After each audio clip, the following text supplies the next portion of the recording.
अस्सलाम वालेकुम। आज हमने साइक्लोअल्केन्स की कन्फर्मेशंस के बारे में देखना है। तो सबसे पहले आप लोग मेरे चैनल सब्सक्राइब कर लें ताकि इस तरह की एजुकेशनल वीडियोस जो हैं आपको मिलती रहें। तो ये पहले मैंने पढ़ा तो दी थी, लेकिन ये साइक्लोअल्केन वाला पढ़ने से पहले सिंपल सा मैं आपको एक रिव्यू दे रही हूँ कि स्टैगर्ड, एक्लिप्स्ड, एंटी गाश से होती क्या है। स्टैगर्ड में हाइड्रोजन दूर दूर, एक्लिप्स्ड में करीब करीब होते हैं, स्क्यू गेज में इन दोनों के इन बिटवीन होते हैं, और एक्लिप्स्ड में एंगल 0 डिग्री, स्टैगर्ड में 60 होता है। एस फॉर स्टैगर्ड और 60 भी एस की वाइज दे रहा है। गाश में जितने उन्हें इजाज़त दी गई है करीब रहने की दो बल्कि ग्रुप्स को, वो उससे भी ज़्यादा करीब होते हैं। और एंटी मीन अपोजिट, यानी कि मिथाइल ग्रुप काफ़ी दूर दूर, और सबसे ज़्यादा स्टेबल एंटी है क्योंकि कोई रिपल्जन का, स्टेरिक हिंड्रेंस का ताल्लुक ही नहीं है। जो बल्कि ग्रुप मिथाइल ग्रुप हैं वो दूर दूर हैं। तो नेचर के अंदर वो चीज़ ज़्यादा होती है जो कि स्टेबल होते हैं। ठीक है, तो जो साइक्लिक कंपाउंड है वो ज़्यादातर 5 मेंबर्ड और 6 मेंबर्ड, और 6 मेंबर्ड इवन कि 5 वाले से भी ज़्यादा यानी कि स्टेबल है। तो ज़्यादातर चीज़ें 6 मेंबर्ड रिंग की शक्ल में, और उससे कम चीज़ें 5 मेंबर्ड रिंग की शक्ल में, क्योंकि इन्हें ज़्यादा स्टेबल समझा जाता है। इनके बारे में सोचा जाता है कि कोई इनमें स्ट्रेन नहीं है। तो एक और चीज़ फिर से रिमाइंड करा दूँ, चैनल सब्सक्राइब लाजमी कर लें। और 3 और 4 मेंबर रिंग इतने स्टेबल नहीं होते, इनके अंदर स्ट्रेन आ जाता है। तो बेयर स्ट्रेन थ्योरी बड़ी फेमस है इनके हवाले से। अडोल्फ बेयर ने दी थी 1885 में। उसने कहा कि ये जो इंस्टेबिलिटी है 3-4 मेंबर रिंग के अंदर, वो इनके अंदर यानी कि रिंग का स्ट्रेन आ गया है, तो वो इस वजह से होती है। तो वो कह रहे हैं कि बॉन्ड एंगल, अब आइडियल बॉन्ड एंगल मतलब आइडियलिटी का लेवल एक लिहाज से स्टैंडर्ड है, कैलिब्रेशन है 109। अगर कोई इतना एंगल है या इसके करीब होगा तो वो स्टेबल होगा, अगर कोई इससे दूर होगा तो वो अनस्टेबल होगा बेयर के मुताबिक। तो साइक्लोप्रोपेन के अंदर एंगल देखा जाए तो 60 डिग्री, और स्टेबल होने के लिए चाहिए क्या 109.5, तो मतलब कितना दूर है। तो इसके अंदर मतलब कि एंगल स्ट्रेन आ गया। अच्छा, दो चीज़ें, एंगल स्ट्रेन और टॉर्जनल स्ट्रेन मिलकर रिंग का स्ट्रेन बनाएंगे। तो टॉर्जनल स्ट्रेन भी इसके अंदर कुछ ना कुछ होगा, क्योंकि देखें यहाँ पर मैंने मेंशन किया कि इसके हाइड्रोजन एक्लिप्स्ड हैं करीब करीब है, तो एंगल स्ट्रेन भी इसके अंदर कुछ ना कुछ होगा। तो वो कह रही है कि अगर नॉर्मल बॉन्ड था तो इसके ऑर्बिटल पॉइंट करते डायरेक्टली, लेकिन वो पॉइंट डायरेक्टली नहीं कर रहे, जिससे उनकी शेप्स भी बिगड़ जाएंगी और वो बनाना केले की तरह हो जाएंगी। तो इसे हम बनाना बॉन्ड भी कहते हैं। साइक्लोप्रोपेन का बड़ा फेमस सा है। ठीक है, तो इसके अंदर कुछ टॉर्जनल स्ट्रेन भी है एक्लिप्स्ड हाइड्रोजन की वजह से, एंगल स्ट्रेन भी अच्छा भला है। तो इसके रिंग में स्ट्रेन है, तो ये अनस्टेबल है। तो इस इंस्टेबिलिटी की वजह से ये नेचर में ज़्यादा नहीं पाया जाता, और ये बहुत ज़्यादा रिएक्टिव होता है। अब जो चीज़ अनस्टेबल है वो उतना ही रिएक्ट करके स्टेबल होना चाहती है, तो बहुत रिएक्टिव है ये। अच्छा, अब इसके अंदर साइक्लोपेटेन में सिंपल से हम बात करते हैं, एंगल है 90 डिग्री।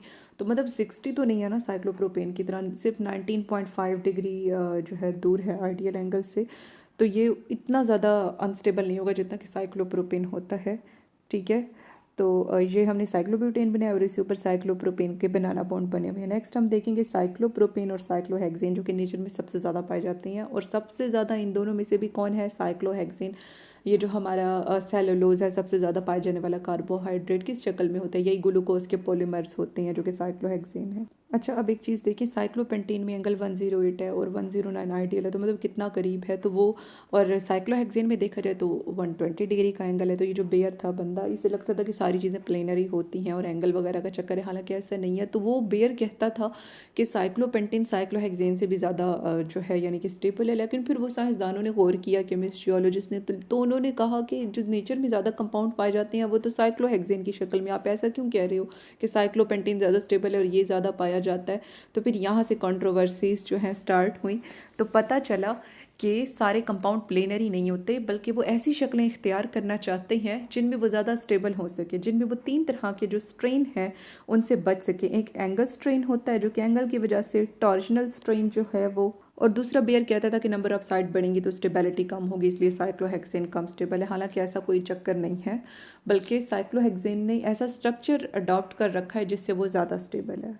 तो जो एंगल स्ट्रेन कब होता है? जब वो 109 से दूर एंगल होता है। टॉर्जनल स्ट्रेन कब होता है? जब जो सब्स्टिट्यूएंट लगी है उनके इलेक्ट्रॉन क्लाउड के दरमियान जो रिपल्जन होती है। और स्टेरिक स्ट्रेन ये क्यों होता है? जब एटम या ग्रुप एक दूसरे के बड़े करीब करीब होते हैं। तो वो कह रहे हैं साइक्लोब्यूटेन और साइक्लोप्रोपेन का मवाजना करें तो एंगल स्ट्रेन तो किसका ज़्यादा? साइक्लोप्रोपेन का ज़्यादा, क्योंकि उसका 60 है। साइक्लोब्यूटेन का जो है कम है, क्योंकि इसका 90 होता है। लेकिन टॉर्जनल स्ट्रेन इसमें ज़्यादा क्योंकि इसमें एक्लिप्स्ड हाइड्रोजन 8 हैं और साइक्लोप्रोपेन में 6 हैं। इसलिए साइक्लोब्यूटेन जो है वो यानी कि टॉर्जनल स्ट्रेन ज़्यादा होने की वजह से वो बेंट उसका स्ट्रक्चर होता है, प्लेनर नहीं होता। उसका एक मिथाइलिन ग्रुप बेंट होगा 25 डिग्री के एंगल पर, और प्लेन जो उसका डिफाइन हो रहा होगा बाकी 3 से हो रहा होगा। तो ये एंगल स्ट्रेन को बढ़ा देगा। तो ये जो एंगल स्ट्रेन को बढ़ाएगा वो इतना ज़्यादा होगा कि वो टॉर्शनल स्ट्रेन से कंपनसेट में नहीं हो सकता, क्योंकि इसमें हाइड्रोजन है एक्लिप्स। क्योंकि अब जो इसका बैंड स्ट्रक्चर है उसके अंदर हाइड्रोजन एक्लिप्स्ड नहीं है, तो हाइड्रोजन एक्लिप्स्ड नहीं है तो टॉर्शनल स्ट्रेन बड़ा थोड़ा है और वो कंपनसेट नहीं कर सकता बड़े हुए एंगल स्ट्रेन को। तो वो कह रही है कि अगर बेयर के मुताबिक जैसा कि उसने कहा था कि ये प्लेनर होता है, हम कंसिडर कर लेते तो उसके मुताबिक तो फिर 10 हाइड्रोजन थे जो कि एक्लिप्स थे दूर दूर, तो उतना ज़्यादा इसमें टॉर्शनल स्ट्रेन होता, लेकिन इसके अंदर इतना टॉर्शनल स्ट्रेन नहीं है। ये स्टेबल है क्योंकि ये पकड़ कन्फर्मेशन जो कि इसे स्टेबल करती है ये अडॉप्ट कर लेता है, जो कि हाइड्रोजन को करीब करीब यानी कि स्टैंडर्ड कर देती है। यहाँ थोड़ा बहुत एंगल स्ट्रेन इसमें आ जाता है। और जो ये स्ट्रक्चर पकड़ का इख्तियार करता है स्टेबिलिटी के लिए वो काफ़ी मशहूर है, उसे इन्वेलप पकड़ कहते हैं। तो ये अब नीचे की तरफ देखें, वो जिस तरह ख़त का होता है कोना नोक निकली हुई, वैसे साइक्लोपेंटेन का स्ट्रक्चर बना हुआ है। तो ना साइक्लोब्यूटेन प्लेनर है ना ही साइक्लोपेंटेन प्लेनर है, सिर्फ साइक्लोप्रोपेन है।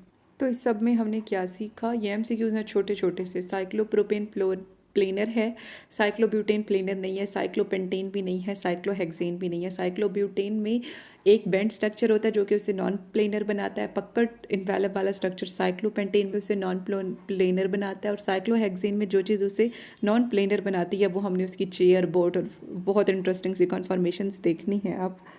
तो फिर वो कह रहे हैं कि नेचर में ज़्यादातर 6 मेंबर्ड कंपाउंड पाए जाते हैं क्योंकि ये ऐसी साख्तें इख्तियार कर सकती हैं जो कि इन्हें कम जो है अनस्टेबल करेंगी, ज़्यादा स्टेबल करेंगी और ये फ्री ऑफ स्ट्रेन होंगे। तो सबसे ज़्यादा स्टेबल चेयर वाली होगी, और इसके अलावा हम बोर्ड देखेंगे तो उसमें ट्विस्टेड बोर्ड ज़्यादा स्टेबल होगी। ये सारी जो है हम आहिस्ता आहिस्ता करके देखेंगे। तो वो कह रहे हैं कि ये जो कन्फर्मेशन है ये चेयर है।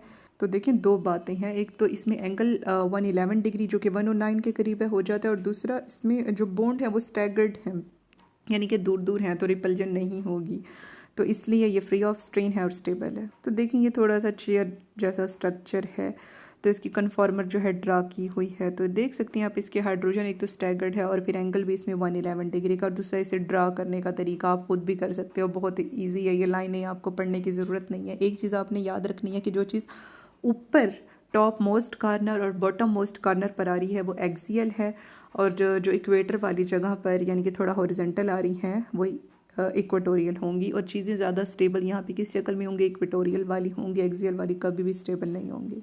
तो एक्सियल बॉन्ड एंगल यही लिखा है इन्होंने, रिंग के ऊपर और नीचे हैं और ये वर्टिकल है, और जो रिंग से बाहर निकले हुए होंगे वो इक्वेटोरियल वाले होंगे और इनका एंगल 90 से भी बड़ा होगा, इसलिए ये ज़्यादा स्टेबल है, ज़्यादा इस शक्ल में होगा।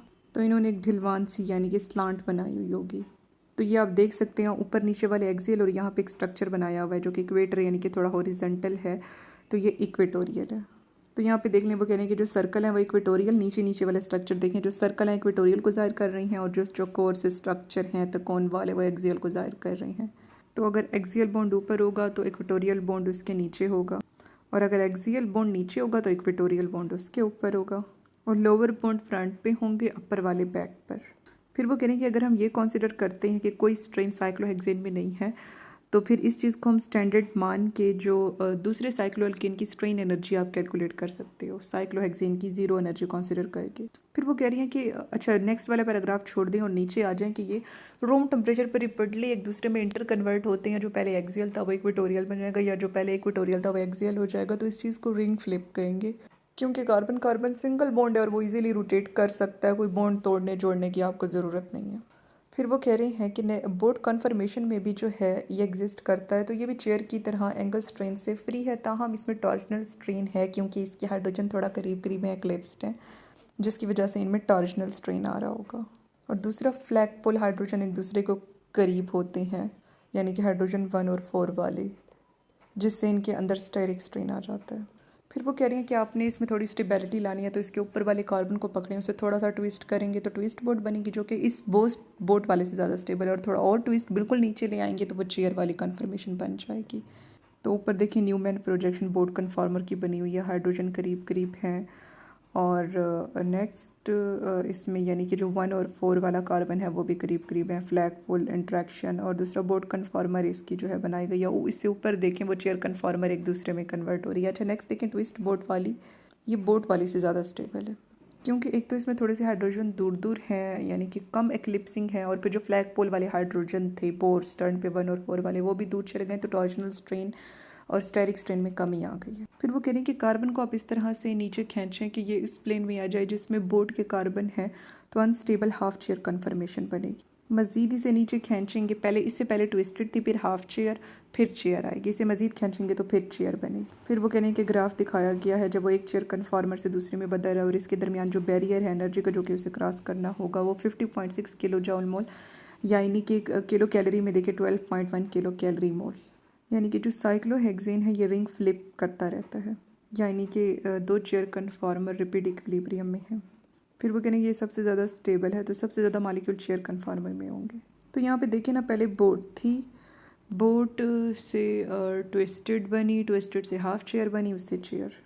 फिर वो कह रही हैं कि जो चेयर थी उसमें तो वो दोनों उसके जो आइसोमेरिक फॉर्म थी, यानी कि जो कन्फॉर्मर थी वो इक्विवेलेंट थी, लेकिन मोनो सब्सटीट्यूटेड के केस में नहीं होता। एक में जो अल्काइल ग्रुप यानी कि मिथाइल ग्रुप मिसाल के तौर पर है वो लगा हुआ इक्वेटोरियल में, एक में एक्सियल में, तो वो कैसे इक्वल होंगे? और इक्वेटोरियल वाला एक्सियल से ज़्यादा स्टेबल होगा क्योंकि इसमें कम स्टेरिक हिंड्रेंस है, इसके पास रूम ज़्यादा है। दूसरा ये C3 C5 के एंटी होगा, इसे फैलने का के लिए स्पेस मिल जाएगी, बाकी मालिक्यूल से ये दूर हो जाएगा। ताहम C3 C5 के एक्सियल के केस में जो है वो गाश होगा, यानी कि उनके करीब होगा, तो कुछ स्टेरिक इंट्रैक्शंस उनके बीच आ जाएंगी। और फिर 3 एक्सियल बॉन्ड एक दूसरे के पैरेलल है रिंग की एक ही साइड पर। फिर वो कहेंगे कि ये जो इंटरेक्टिंग सब्सटीट्यूएंट है ये 1,3 पोजीशन पर है, ये 2 लगे हुए थे, तीसरा भी इनके करीब आ गया, तो ये 1,3 के इंट्रैक्शन हो रही हैं, इन्हें हम 1,3 डाई एक्सियल इंट्रैक्शन कहेंगे। तो ये आप देख सकते हैं, एक में इक्वेटोरियल पे 2 CH2, दूसरे में एक्सियल पे। तो इसमें देखिए ब्यूटेन में एक गाश इंट्रैक्शन है या एक, लेकिन जो मिथाइल वाला है उसमें 2 हैं, यानी कि CH3 के हाइड्रोजन के साथ। तो फिर क्या होगा कि जो गाश का इंट्रैक्शन है मिथाइल ग्रुप के दरमियान ब्यूटेन में, ये इसे 0.9 किलो कैलोरी मोल ज़्यादा स्टेबल कर देगा एंटी की निस्बत, सॉरी इसे लेस स्टेबल कर देगा एंटी की निस्बत। एंटी वाला हमेशा ज़्यादा स्टेबल होगा क्योंकि उसमें दूर दूर होते हैं बल्कि ग्रुप। और जब मिथाइल ग्रुप एक्सियल पोजीशन में है, 2 गाश इंट्रैक्शन है, तो ये 1.8 किलो कैलोरी लेस स्टेबल हो जाएगी चेयर कन्फॉर्मर की निस्बत, जिसमें इक्वेटोरियल पोजीशन में होती है, यानी कि जिसमें एक्सियल में है वो कम स्टेबल हो जाएगा इक्वेटोरियल वाले की निस्बत 1.8 किलो कैलोरी एनर्जी से। फिर वो कह रही हैं कि इनकी अमाउंट डिपेंड करती है इनकी पोजीशन पर। अब इक्वेटोरियल वाले ज़्यादा होंगे एक्सियल वालों की निस्बत, जिन पे एक्सियल पोजीशन पे मिथाइल लगा है। और इक्विलिब्रियम कांस्टेंट भी विटनेस करता है, गवाही देता है इसी की कि ये इक्वेटोरियल में होंगे 95% 25 डिग्री सेल्सियस पे। फिर वो कह रही हैं कि जो टर्शरी ब्यूटाइल साइक्लोहेक्सेन का स्ट्रक्चर है ये हम आगे देखेंगे, एट द एंड इसका फार्मूला जो है देखेंगे, तो इसमें 99.9% इक्वेटोरियल पोजीशन पे होगा क्योंकि ये ग्रुप तो इवन के मिथाइल से भी बड़ा है, इसके 1,3 डाइएक्सियल इंट्रैक्शन और स्ट्रॉन्ग। फिर वो कह रही हैं कि जब 2 कोई सब्सटीट्यूएंट लगे हैं तो सिस और ट्रांस का अगर एक साइड पे हैं तो सिस अपोजिट साइड पर हैं, तो ट्रांस जिन्हें ज्योमेट्रिक या सिस ट्रांस आइसोमर कहते हैं। सेम एटम एक ही ऑर्डर में वो जुड़े हुए हैं, तो हम उनकी स्पेस में अरेंजमेंट, स्पैचुअल अरेंजमेंट डिफरेंट है। तो सिस वाले तो दोनों इक्वली स्टेबल है, दोनों में एक मिथाइल ग्रुप इक्वेटोरियल पे, एक में एक्सियल पे। ट्रांस वाले में देखिए तो एक में दोनों क्या हैं, इक्वेटोरियल पे हैं, एक में दोनों एक्सियल पे हैं, तो एक्सियल वाले का 1,3 डाइएक्सियल बड़ा स्ट्रॉन्ग है, तो इस वजह से ये ज़्यादातर इक्वेटोरियल में होंगे। और ये उससे कितना ज़्यादा स्टेबल है, 15.1 किलो जॉल मोल, तो एक्सियल वाला इतना कम स्टेबल है डाई इक्वेटोरियल कन्फर्मेशन से, क्योंकि डाई इक्वेटोरियल हो गया ना, 2 सब्सटीट्यूएंट अब इक्वेटर पर हैं। तो ये टर्शरी ब्यूटाइल का देखें तो एक में दोनों सब्सटीट्यूएंट ट्रांस पे, एक पे सिस पे है, तो जिसमें सिस में एक में इक्वेटर पर है, एक में एक्सियल में है, तो जिसमें इक्वेटर पर है वो ज़्यादा स्टेबल है सिस वाला। और दूसरे ट्रांस में देखें तो जिसमें टर्शरी मिथाइल ग्रुप इक्वेटर पर आ रहा है ना, वो ज़्यादा स्ट्रॉन्गर होगा बजाय उसके जिसमें हाइड्रोजन इक्वेटर पे है। तो वो कह रहे हैं कि जब फ्यूज्ड रिंग होंगे तो जो फ्यूज्ड रिंग में दूसरा रिंग जुड़ा हुआ होगा उसे पेयर ऑफ सब्सटीट्यूएंट के तौर पर आप ले सकते हो, तो सिस और ट्रांस इसमें जो है आ जाएगा। और जो ट्रांस वाला है एक में वो इक्वेटर पर होगा, एक में एक्सियल पर होगा, यानी कि एक में वो ऊपर की तरफ इक्वेटर पे जा रहा है, एक में नीचे की तरफ इक्वेटर पे जा रहा है। और जो सिस वाला है उसमें एक इक्वेटर पर है, एक एक्सियल पर है, तो हमेशा ट्रांस वाला ज़्यादा स्टेबल है। तो इसके साथ ही हम लेक्चर एंड करते हैं। चैनल सब्सक्राइब लास्ट में करें। अल्लाह हाफ़िज़।